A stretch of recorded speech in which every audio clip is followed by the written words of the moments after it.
Bawat segundo, Oo ma, alis na ako. May trabaho pa ako. Salma, kinain mo na ba? Oo na ma. bawat oras na lumilipas, bawat paggalaw at bawat pamamaalam. Oo ma, ingatin ang mga bata ha. Sige. Gaano ka kasiguradong hindi iyan ang huli mong pagtawag? Marso 19, taong 2007. Pangkaraniwan ng biyaheng iyon para kay Rodrigo Bacos. Subalit, matapos lamang ang 15 minuto, ay bigla ang nag-iba ang lahat. Binangga kami nung nakasunod na truck.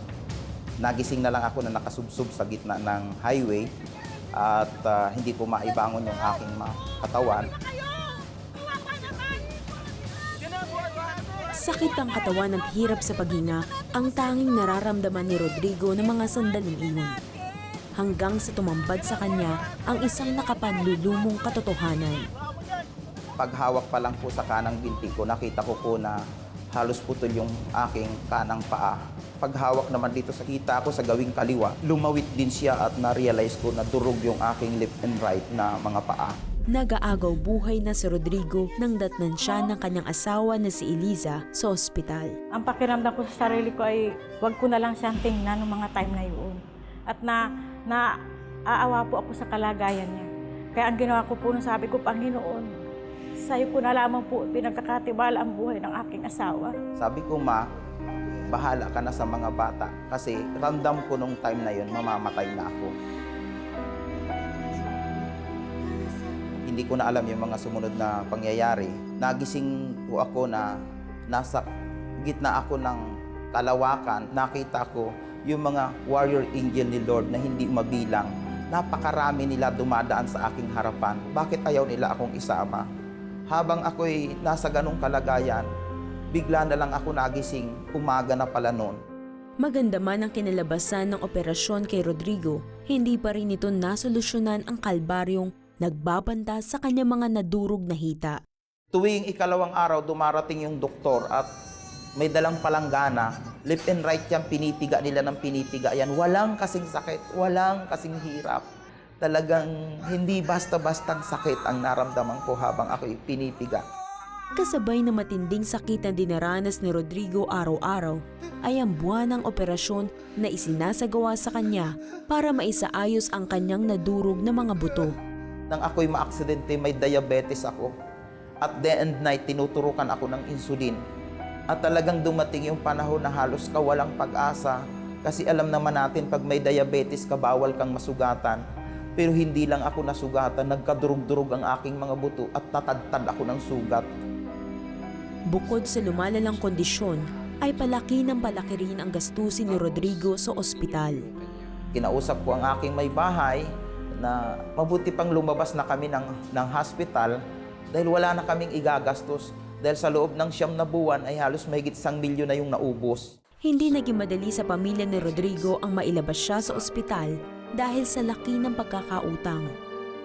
Subalit, patapos ang matinding pakiusapan at pangakong babalik sa takdang buwan para magpa-check up, ay pinayagan na makauwi si Rodrigo.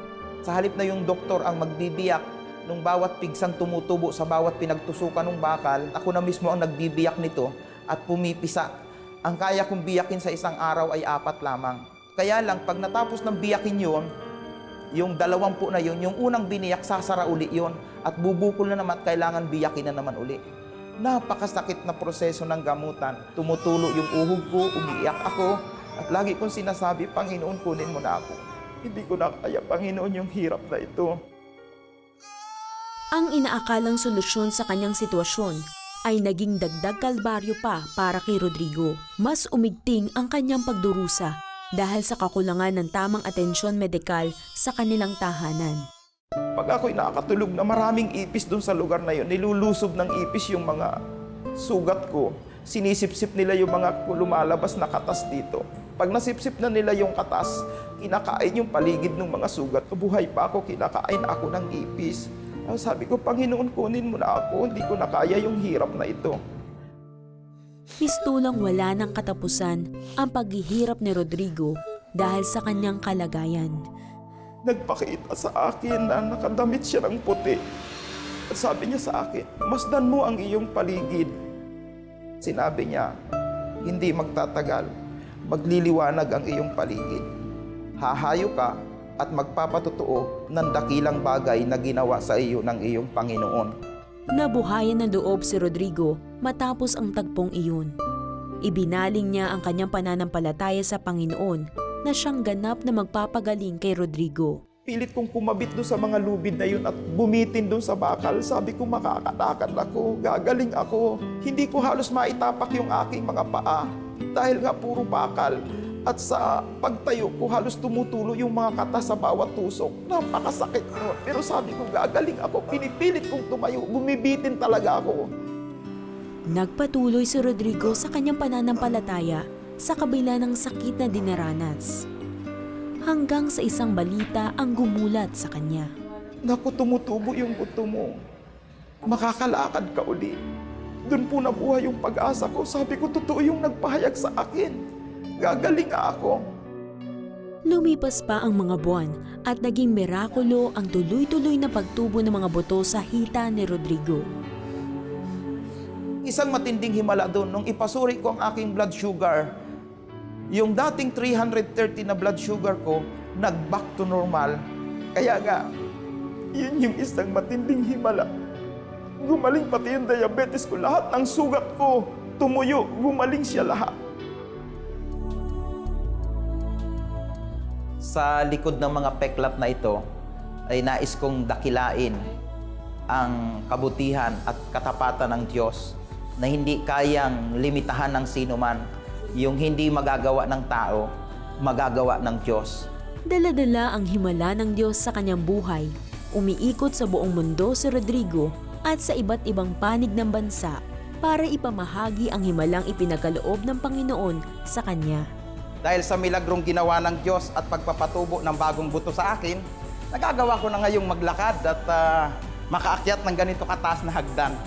Tunay na kay buti at kay dakila ng Diyos na gumawa ng himala sa aking buhay.